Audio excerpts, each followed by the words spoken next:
이슈 초대석으로 문을 열겠습니다. 오늘의 손님 아주 반가운 분이세요. 설을 앞두고 오랜만에 찾아와 주셨습니다. 지난해 슬기로운 학교 생활에서 저희와 함께 수업을 같이 해주셨던 분이시죠. 임태희 경기도 교육감님 모실 텐데요. 앞서 예고했던 대로 올해 경기교육의 비전과 또 최근 이슈가 됐던 그 논란된 사건에 대해서도 이야기 나눠보겠습니다. 교육감님 어서 오세요. 네, 안녕하세요. 임태희입니다. 설 연휴 이제 앞두고 있는데요. 우리 청취자분들에게 인사 한 말씀 해주세요. 네, 이 청취자 여러분들 요즘에 여러 가지 어려움이 많으실 겁니다. 아마 나라 안팎으로도 그렇고 지금 여러 가지 이 실물 경제가 어렵다고들 합니다. 좀 내년에는 이런 어려움이 다 좀 지나가고 좋은 일들이 많았으면 좋겠습니다. 어디 건강하시고 좀 좋은 일들이 많은 새해 맞으시기 바랍니다. 감사합니다.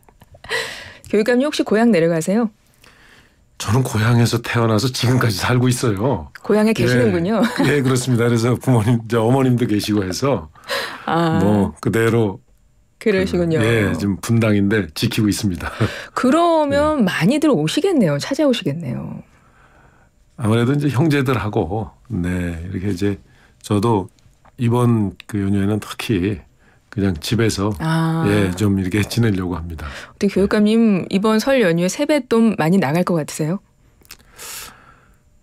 이 세뱃돈이 제가 손주가 4명이거든요. 네네. 뭐 다른 사람들은 세뱃돈을 제가 줄 만한 사람이 없고 손주들 넷인데 넷이 다 초등학생이에요. 아, 그래요? 예, 초등학생. 그래서 이제 새로 신학기 맞아서 필요한 거 좀 사라고 세뱃돈 좀 주려고 생각하고 있습니다. 너무 궁금합니다. 우리 경기도 교육의 수장이신 교육감님께서는 우리 아이들에게 얼마의 세뱃돈을 주실까? 이게 경제 교육에도 굉장히 중요한 거지 않습니까?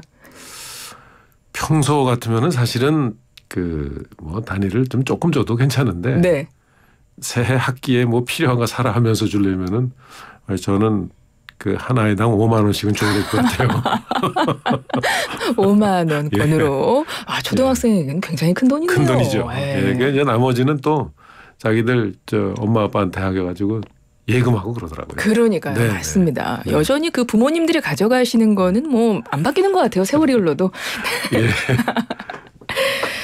교육감님 새해가 되고 신년사 발표하셨는데 새로운 도약과 비상의 해 이렇게 말씀을 하셨습니다. 올해 특히 어떤 집중하고 있는 부분이 따로 있으실까요?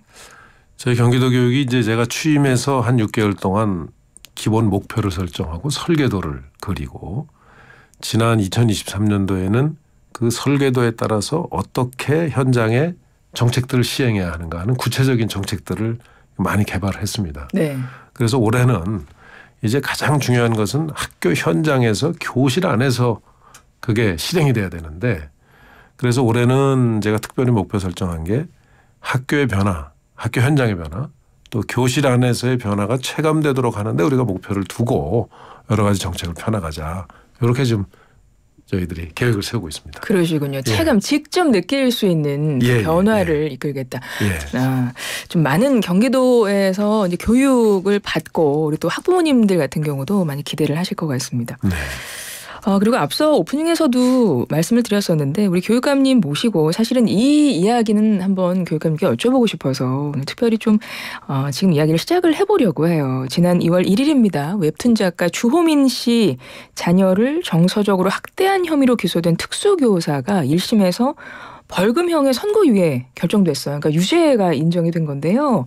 이 부분에 대한 교육감님의 입장이 좀 궁금합니다. 어떠세요?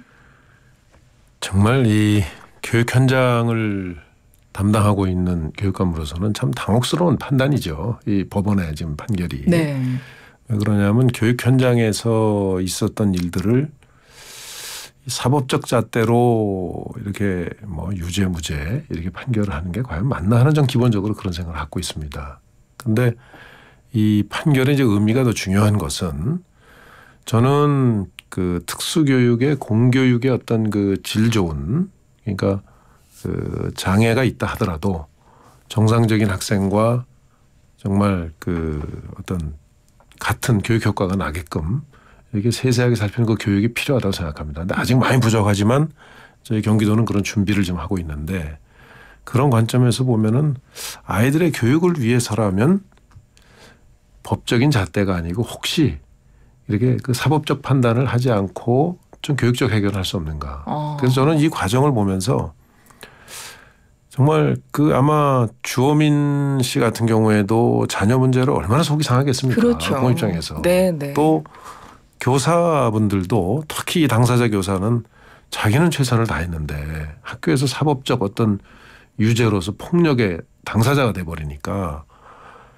이 교육적으로 노력한 거에 대해서 너무나 이건 또 받아들이기가 어렵죠. 그래서 교육 현장이 좀 다해서 재판에서 어떻게 보면 승소를 한 주호민 씨 측이나 그 자녀나 또 지금 그 선생님이나 다 사실은 상처를 받은 좀 상태일 겁니다. 네, 저는 네. 그래서 우리가 보통 왜 민사재판이나 이런 가정법원이나 이런 데서 판결할 때는 조정제도가 있지 않습니까? 조정제도. 그래서 이거는 법적 잣대보다는 법 이전에 먼저 좀 당사자가 해결해봐라 하는 조정제도 있는데 네. 왜 유독 학교에서의 그 교육 현장의 문제는 뭐 학교 폭력이나 무슨 아동 폭력이나 사법적 잣대로 전부 이게 문제 해결로 가는지 저는 개인적으로 이거 아주 못마땅합니다. 예, 그래서 지금 이 문제도 어떻게 그 지금 현재 재판이 이제 이렇게까지 됐기 때문에 저는 궁극적으로 선생님은 앞으로 조심해야 되고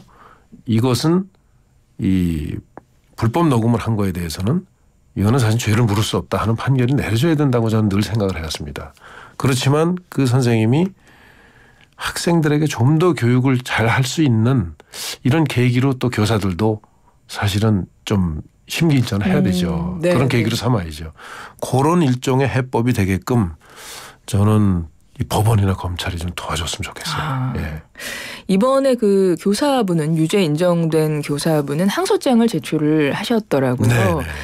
판결 이후에 교육 현장에서도 정말 많은 목소리들이 나오고 맞습니다. 있는 것 같은데 네. 특수교사 현장에 계신 교사분들의 이야기는 어떤 이야기들이 저 많이 이제 말씀을 듣는데 예. 그렇기 때문에 경기도 교육청도 그런 부분에 대해서 우려를 지금 하고 있는 겁니다. 뭐냐면 이 사건이 단순히 어떤 이런 그 한 개 현장에서 있었던 사건이 아니고 향후에 미칠 그 특수교육 현장의 이 영향을 생각해 보면 교사들의 경우에는 우선 그 이런 케이스들이 학생들 개개인에게 다 있다는 어떤 이런 그 두려움과 가능성에 대해서 생각을 안 할 수 없죠.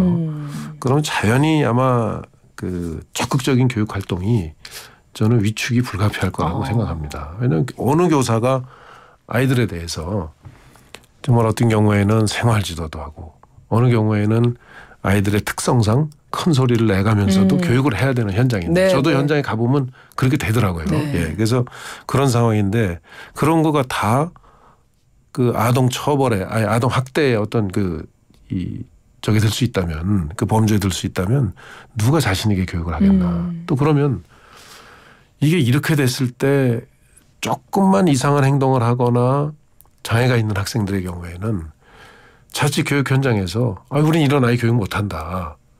이래가지고 가령 학교 측에 혹은 뭐 교육감한테 이거는 불리하게 해 주십시오. 이랬을 경우에 이 대한민국의 특수교육은 어떻게 되는 거냐 이거죠.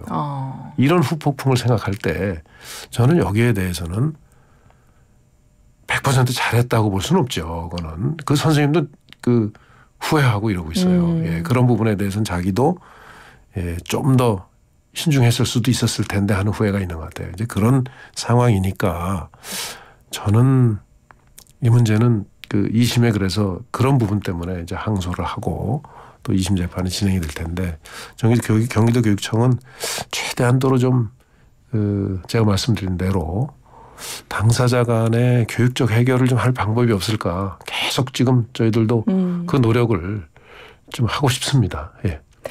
그리고 이제 부모의 입장이라면 사실은 내 아이가 조금이라도 상처받지 않을까 아마도 굉장히 만약에 걱정을 하실 거고 그 심정적인 부분은 아마 누구나 다 이해를 하실 건데 저는 그런 생각이 좀 듭니다. 그러니까 학부모 입장에서 교육 현장에 대해서 믿고 아이를 맡기는 거지만 실질적으로 그 현장에 어떤 분명히 현실적으로 한계가 있는 부분도 있고 있습니다. 그런 부분들에 대한 어떤 서로 좀 이해가 좀 안 되는 부분이 있지 않을까. 그 부분을 서로 좀 풀어야 되지 않을까 이런 생각도 들긴 하는데 어떻습니까? 그래서 지금 이제 주호민 씨도 지적했듯이 왜 경기도 교육감이 그 어떤 특수교육의 현장에 대한 환경 개선에 좀 더 그 노력을 안 하고 이렇게 하느냐 하는데 저는 그건 뭐 저는 충분히 할 수 있는 부모로도 할 수 있는 지적으로 봅니다. 그 참고로 말씀드리면은 제가 이 사건을 접하고 특수교육 현장을 보면서 네. 우리나라 특수교육 현장은 이대로 두면 네. 그러니까 만약에 이게 이제 유죄가 돼서 이러면 선생님들은 이제 적극적인 교육 활동을 하기가 어려워질 것이고 네. 만약에 이제 무죄가 난다고 하더라도 이런 상황이 재발되지 않으리라는 법이 없거든요. 예, 그래서 특수교육 현장을 획기적으로 좀 개선을 해야 되겠다 해서 저희가 아주 특별 재원을 좀 마련해서 특수교육 현장에서 선생님들이 혼자 감당하시지 않게 한 교실에 특수교사를 2명씩 배치를 해서 이거는 아마 거의 전국에서는 최초로 저희가 시도하는 건데 그래서 조금 이상 행동을 할 경우에도 좀 분담을 해서 하면 선생님께서 극단적으로 이게 힘든 상황까지 안 가면 이게 적절하게 교육적 어떤 활동을 이어갈 수 있지 않을까 하는 생각이 들어서 그렇게 이제 환경 개선을 하고 여러 가지 그 아이들에게도 맞춤형으로 할 수 있게 이 AI가 기반으로 한 AI 기반의 어떤 이 교육 프로그램을 좀 만들어서 학생들도 좀 더 맞춤형으로 교육시킬 수 있게 이런 제도적인 장치들을 저희가 지금 하고 현장에서 굉장히 올해도 뭐 아주 굉장히 여러 분의 특수교사 선생님들을 선발하는 지금 과정을 지금 진행하고 있습니다. 근데 이번 일로 생각해 볼 부분은 뭐냐면요. 지금 선생님께서 지금 교육 활동을 못 하시는 거지 않습니까? 그렇죠. 그러면 지금 같은 교실에서 수업을 받고 있던 그 학생들에게는 이게 어떤 영향이 있을까 이것도 좀 봐야 될 것 같거든요. 어떨까요? 그래서 지금 이번에 이제 그 현장을 보면 1심에서 가령 주호민 씨가 일종의 이겼고 선생님이 지신 걸로 된단 말이에요. 거기에 따른 후폭풍은 지금 보시는 대로 그대로 지금 문제가 있습니다. 특수교사들 그 상처 받습니다. 예. 특수교사들 굉장히 위험을 무릅쓰고 또 이 선생님 이번에 당사자가 된 선생님도 그 학생들에게 맞아가지고 그런 상황이 여러 번 있었거든요. 그런 상황을 다 참고도 하는 사명감을 가져왔는데 이제 더 이상 참아라. 사명감 가져야 된다. 이렇게만 할 수 있는 상황이 못 될 거다 하는 우려가 있어요. 그래서 학생도 선생님도 다 이기고 진 거에 관계없이 피해자가 되고 선생님은 그 학생들 돌보는 게 그러기 위해서 직업을 택한 거고 그런 학생들이 정상적인 학생처럼 교육을 받아서 어느 정도 자립장을 할 수 있게 교육을 시켜주는 게 목적이었는데 부모님도 같은 목적일 거예요. 아무도 그렇게 할 수 없는 상황이 돼버렸어요. 이번 판결로. 그러니까 당사자들뿐만 아니라 함께 교육받고 교사들도 있던 마찬가지죠. 다른 교사분뿐만 맞습니다. 아니라 그 교실에 있는 학생들도 그렇지 않나요? 학생도 그렇고 다른 학부모님들도 이 경우를 제외하고 다른 학부모들도 그 선생님한테 좋은 교육을 다 잘 받고 있었는데 어느 날 갑자기 한 케이스가 문제가 되면서 그 학생들도 제대로 교육받지 못하는 환경이 됐고 주변의 선생님들도 또 이런 일 당할까 봐 충분히 교육활동을 적극적으로 하지 못하는 문제가 생겼고 전부 피해자만 지금 양산한 이런 이번에 그 결과가 되어버렸습니다. 특수교육이라는 거는 사실 이 선생님과 학생들의 긴 시간 동안에 좀 신뢰가 바탕이 돼야 될 것 같고 교육에 좀 지속성이 있어야 될 것 같거든요. 맞습니다. 연속성이. 그래서 외국의 경우에는 가령 특수교육이 한 사람을 가령 이렇게 전담하는 선생님의 경우에는 굉장히 오랫동안 그 학생의 특성을 파악해서 좀 도와줄 수 있도록 이렇게 인력을 운영한다고 그래요. 그래서 저희도 아마 예산 사정상 그렇게까지는 못하는데 그것을 목표로 지금 계속 그 예산을 확충하면서 투입을 하고 있습니다. 그래서 지금 말씀하신 대로 궁극적인 목적은 장애가 있다 하더라도 그 아이가 제대로 성장해서 장애가 있는 그 상황에서도 뭔가 자기의 그 삶을 살아갈 수 있도록 이렇게 만들어주는 건데 그게 교육인데 그렇게 하기 위해서는 부모님하고 선생님 간에 절대적인 신뢰와 절대적인 협력이 필요합니다. 그런데 이게 지금 이런 사건으로 해서 부모와 선생님 간의 불신과의 갈등이 좀 생겨버려서 저희가 그래서 이번에 이 사건을 중요하게 생각하고 교육청 입장에서도 최선을 다하고 있는 게 적어도 다 상처받는 이 상황을 다 같이 좀 화해해서 좀 앞으로 나갈 수 있는, 그래서 특수교육 현장이거든 교육청도 앞장설 테니 네. 부모님들도 협조하시고 특수교사님들도 협조하시라 하는 방향으로 저희들이 좀 해보겠습니다. 한번 노력하고 있습니다. 예. 네, 알겠습니다. 예. 임태희 경기도 교육감님과 함께 이야기 나누고 있는데요. 뭐 다른 정책 이야기도 좀 해봐야 될 것 같습니다. 많은 분들이 2024년에 경기도 교육 기대하고 계실 것 같아요. 네. 제일 기대하시는 교육감님이 제일 기대하시는 올해 최고의 경기 교육 뭐 어떤 거 꼽으시겠어요? 그동안의 공교육에서 문제는 학교에서 입시를 제외하고 전반적으로 이 교육이 좀 학생들 성장에 크게 이렇게 역할을 못한다. 그래서 부모님들은 자꾸 사교육에 네. 의존하시죠. 그래서 어떻게 보면 인성교육도 제대로 안 되고 이 학력 향상도 안 되고 해서 경기도 교육은 그동안에 이제 코로나 시기를 겪으면서 여러 가지 여건의 변화도 있는데 역시 학교에서는 어떻든 이 기초 학력이나 이 학력에 대한 문제는 저희들이 최우선으로 이건 해야 되겠다. 그래서 여기 학력은 뭐 시험 보는 기술이 아니고 네. 어떤 문제를 해결하고 또 사고력을 키워나가고 다양한 점에 대해서 이해를 할 수 있는 그런 역량을 키워나가는 이런 이제 이 교육과정으로 저희들이 중점을 두고 이제 그러기 위해서는 맞춤형 교육이 돼야 되기 때문에 이 AI 기반의 교수학습 플랫폼을 저희가 이제 이 개발을 해놨거든요. 그래서 그걸 통해서 그 에듀테크까지 교육에 접목시키는 하이러닝을 좀 저희들이 해나가고 있고 또 지역의 학교 혼자 다 하는 게 아니고 지역에 우수한 교육 자원이 많아요. 지금 이제 돌봄학교 같은 경우에도 보면은 늘봄학교에서도 지역에 정말 아이들에게 좋은 교육을 해줄 수 있는 분들 굉장히 많거든요. 네. 그 분들을 우리 교육으로 적극적으로 연결을 해서 그분들이 역할하도록 하자 하는 그런 이 점의 역점을 두고 학교의 교육이 학교는 정말 교육에 집중할 수 있도록 하는 여러 가지 정책들 또 업무 개선도 하고 또 이런 그 정책들을 저희들이 집중적으로 해나가고 있습니다. 교육감님의 말씀을 들어보면 이게 우리 경기도 교육뿐만 아니라 전체 교육계로 좀 이게 번져나갔으면 좋겠다 이런 좋은 변화가 생길 것 같아 이런 기대를 하게 되는데 제가 네. 이제 경기도 교육 이끄시면서 사실은 아까도 그러셨지만 실제 학교 현장에서 체감할 수 있는 교육을 만들겠다 올해 네. 그러셨는데 네. 사실 제 주변에 이제 경기도 사시는 분들이 몇 분 계세요. 네. 그래서 이제 아이들이 있고 그러면 그런 얘기 가끔 해요. 아니 경기도 교육이 너무 많이 달라졌다 실제. 내가 너무 느낀다. 그런 이런 얘기를 진짜 네, 하셔요. 네. 제가 이제 임태희 경기도 교육감님한테 들은 말씀을 제가 이제 대신 경기도 교육에서 이렇게 진행하고 있다던데 진짜 그런가 보다 이렇게 제가 얘기를 하는데 지금도 많은 분들이 좀 느낀다고 그런 말씀 안 해주세요? 아마 아주 변화가 금년도에는 더 느끼시게 될 겁니다. 저는 그 경기도 교육이 변하면 뭐 서울을 비롯해서 전국의 교육이 변화리라고 생각합니다. 저는 그 확신을 가지고 있습니다. 그렇죠. 다른 뭐 시도뿐만 아니라 다른 나라에서도 좀 참고하고 배우고 싶어 할 것 같은데 뭐 그런 자리도 실제 마련되고 그러지 않나요? 그래서 지금 세계적으로 이 교육에 관한 국제기구가 유네스코가 있죠. 네. 그래서 저희가 유네스코가 이제 추진하고자 하는 교육의 방향이 지금 경기도에서 추진하는 방향과 크게 다르지 않습니다. 이제 거기에 이제 그 지구 환경에 대한 교육이 이제 특별히 좀 강조가 되고 있는 점을 제외하고는 거의 같습니다. 네. 그래서 저희가 유네스코 본부하고 한국 유네스코 그 또 하고 해서 금년도 하반기에는 그동안의 현장에서 변화하고 있는 경기도 교육의 모습을 한번 그 국제적으로 소개를 하고 또 세계적인 전문가들이 함께 하시니까 또 그 시각으로 경기도 교육의 어떤 문제들에 대해서도 아주 냉정하게 평가를 받아보고 하는 자리를 지금 준비하고 있습니다.